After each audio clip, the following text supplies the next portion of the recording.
Bismillahirrahmanirrahim. Assalamualaikum. Semoga kita baik-baik saja dan semoga kita masuk surga. Amin. Abu Bakar bin Abu Syaibah, Amr an-Nakid, dan Zuhair bin Harb menyampaikan kepada kami dari Sufyan.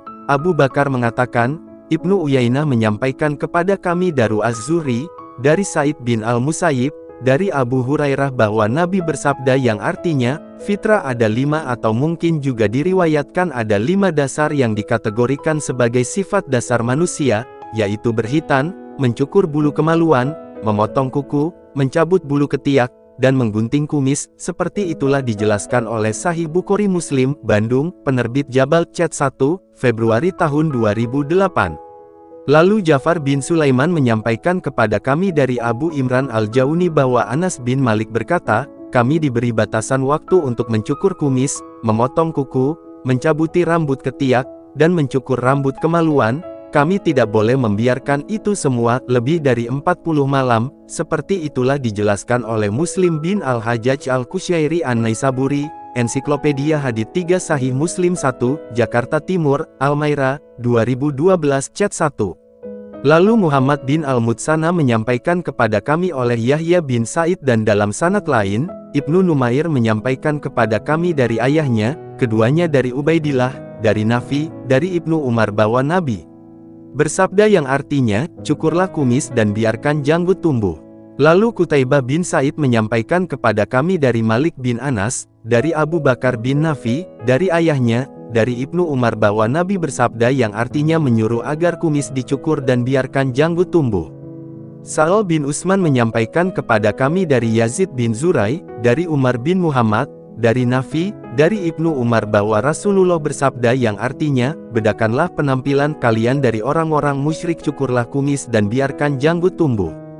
Abu Bakar bin Ishaq menyampaikan kepadaku dari Ibnu Abu Maryam yang mengabarkan dari Muhammad bin Ja'far, dari Al-Ala, bin Abdurrahman bin Yakub Maula Al-Hurakah, dari ayahnya, dari Abu Hurairah bahwa Rasulullah bersabda yang artinya, cukurlah kumis dan biarkan janggut tumbuh, bedakanlah penampilan kalian dari orang Majusi.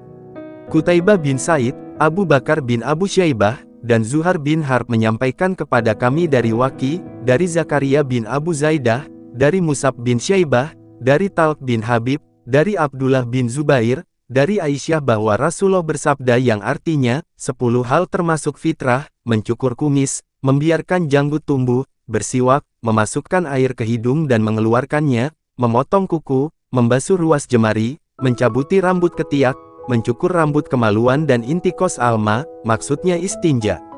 Penjelasan hadits. 1. Berhitan besunat. Termasuk dalam kebiasaan-kebiasaan yang sesuai fitrah adalah berhitan yang di daerah kita disebut besunat atau penyunatan yang dilakukan baik terhadap anak laki-laki maupun terhadap anak-anak perempuan. Anak laki-laki pada umumnya disunat pada umur 6-12 tahun, kadang-kadang lebih, dan anak perempuan sering lebih muda. Menyunat anak-anak merupakan sesuatu yang mutlak harus dilakukan sebab apabila tidak maka belum dianggap sempurna keislamannya. Itulah sebabnya seseorang yang masuk Islam harus disunat bila ia belum disunat. Hanya berkenaan dengan wanita dewasa yang masuk Islam ada kalanya hal ini tidak dipermasalahkan, tetapi di Anduhum pernah terjadi seorang gadis yang belum disunat menjalaninya menjelang pernikahannya. Pada asasnya menyunat anak laki-laki ialah membuang kulit kemaluan kulub yang menutupi kepala zakar. Di kalangan masyarakat kita masyarakat Banjar dikenal 3 macam metode menyunat yaitu 1. Basupit, 2. Basunat, yang kedua ini dikatakan metode relatif baru dan ini masih berlaku di kampung-kampung. 3. Penyunatan yang dilakukan oleh dokter atau mantri kesehatan. Pada basupit, kulit zakar yang harus dibuang dijepit dengan sumpitan, yang terbuat dari sejenis kayu yang keras atau dari bambu, selama 2 atau 3 minggu. Apabila kulub itu sudah mengering baru dipotong dengan pisau. Orang yang sekarang berumur sekitar 50 tahun ke atas ada yang mengalami basupit tersebut di atas dan menyatakan bahwa penderitaan yang disebabkannya berlangsung sangat lama, baik sebelum proses penyunatan maupun pada proses penyembuhan sesudahnya. Orang-orang yang lebih muda tidak lagi mengalami basupit melainkan basunat. Penulis tidak tega melihat peristiwa penyunatan, oleh sebab itu tidak bisa memberi gambaran konkret yang meyakinkan atau membuat semacam perbandingan. Seperti itulah dijelaskan oleh Daud Alfani, Islam dan Masyarakat Banjar, Jakarta, Petraja Grafindo Persada 1997, Cat 1. 2. Mencabut bulu ketiak. Ibnu Qudamah menjelaskan yang artinya, mencabut bulu ketiak adalah sunnah karena bagian dari fitrah. Membiarkannya tidak dicabut adalah perbuatan yang buruk.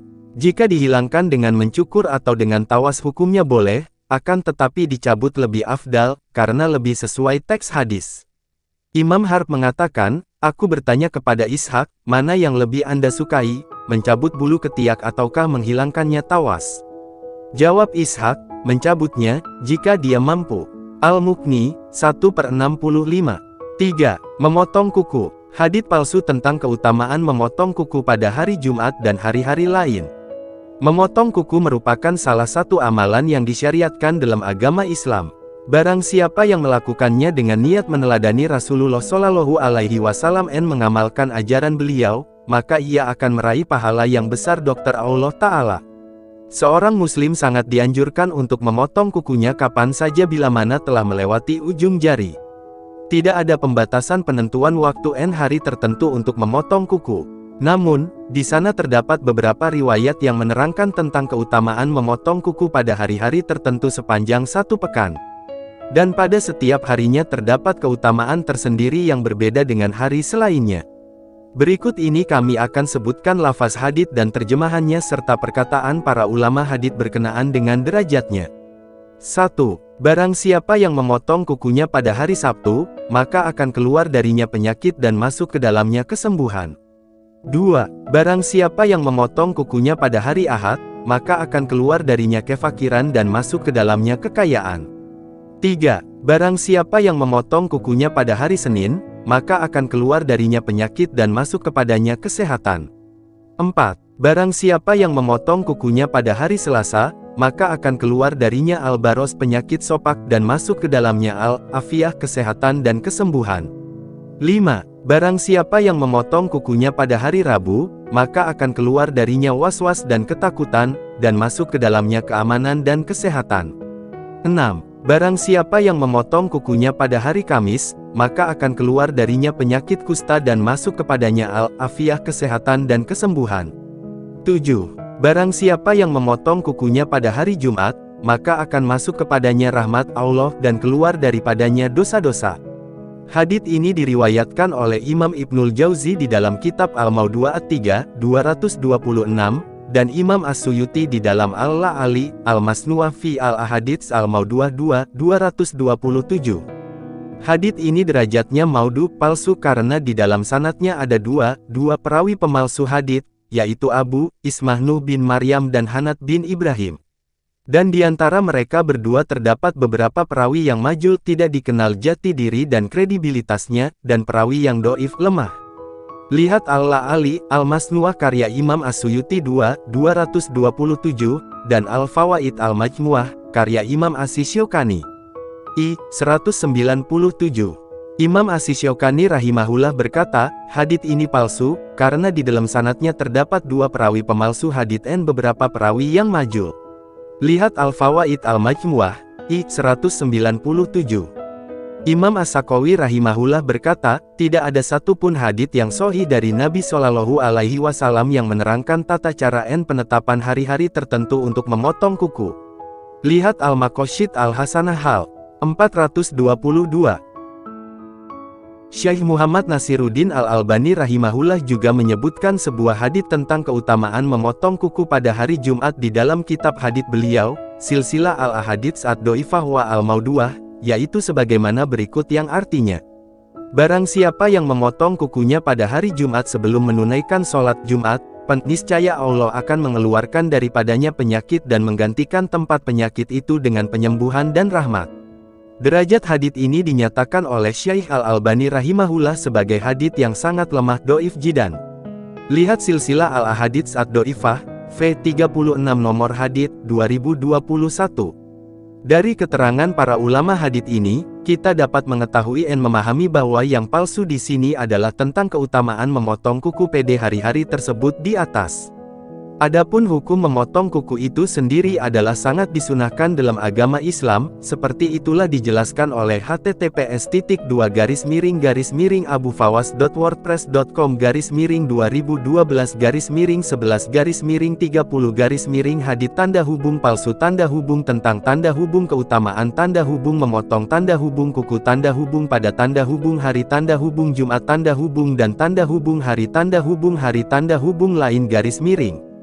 3. Jenggot. Ibnu Hibban meriwayatkan dari Ibnu Umar radhiyallahu anhu, dia berkata, Rasulullah shallallahu alaihi wasallam telah menyebutkan tentang orang-orang Majusi.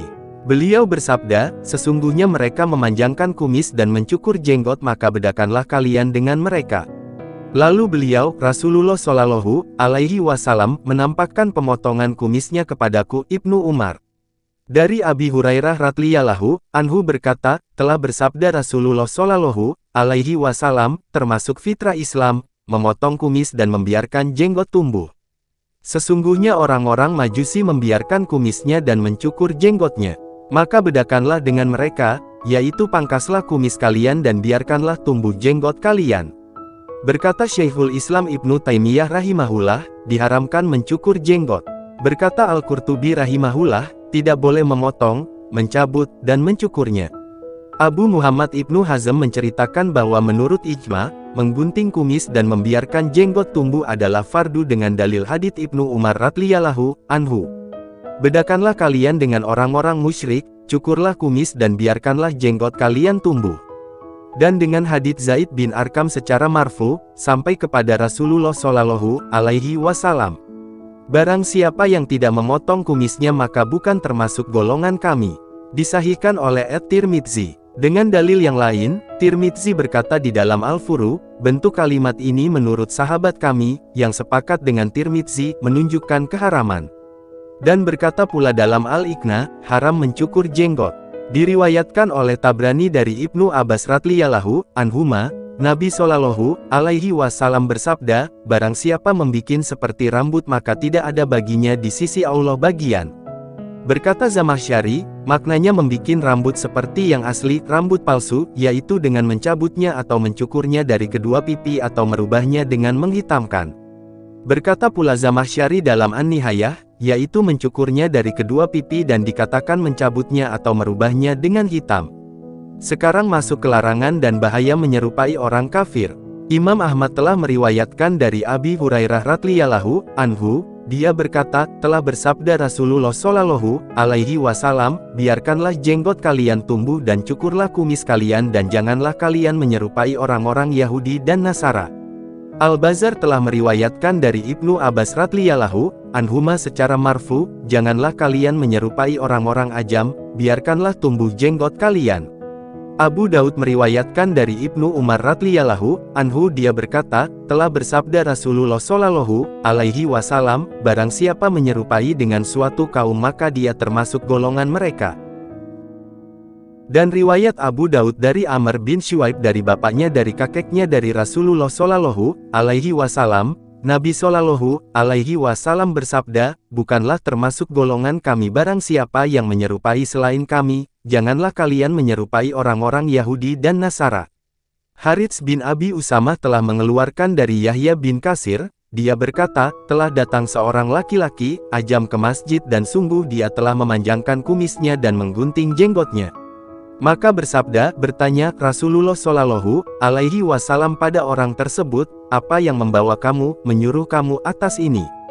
Maka orang tersebut menjawab, sesungguhnya Raja saya yang memerintah saya dengan ini. Maka Rasulullah shallallahu alaihi wasallam bersabda, sesungguhnya Allah telah memerintahkan agar memanjangkan jenggot dan memangkas kumis saya. Imam Nawawi rahimahullah dan yang lain berkata, jenggot adalah perhiasan laki-laki dan merupakan kesempurnaan ciptaan. Dengan jenggot, Allah membedakan antara laki-laki dan perempuan dan termasuk tanda-tanda kesempurnaan, maka mencabut pada awal tumbuhnya adalah menyerupai anak laki-laki yang belum tumbuh jenggotnya dan merupakan kemungkaran yang besar. Demikian juga mencukur, menggunting, atau menghilangkan dengan obat penghilang rambut termasuk kemungkaran yang paling jelas dan kemaksiatan yang tampak nyata, menyelisihi perintah Rasulullah Shallallahu Alaihi Wasallam serta terjerumus kepada perkara yang Rasulullah Shallallahu Alaihi Wasallam melarangnya. Seperti itulah yang ada di dalam https://qurandansunnah.wordpress.com/2009-12-08-dalil tanda hubung wajibnya tanda hubung memanjangkan tanda hubung jenggot tanda hubung dan tanda hubung memotong tanda hubung kumis garis miring.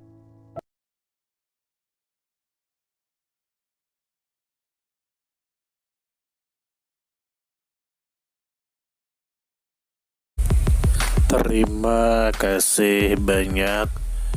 Mohon maaf jika ada salah. Semoga kita masuk surga. Semoga kita semua disehatkan badan, dilancarkan rezeki, dikabulkan segala hajat. Terima kasih banyak. Sampai bertemu di pertemuan selanjutnya. Salam damai. Terima kasih, semoga kita baik-baik saja. Mohon maaf.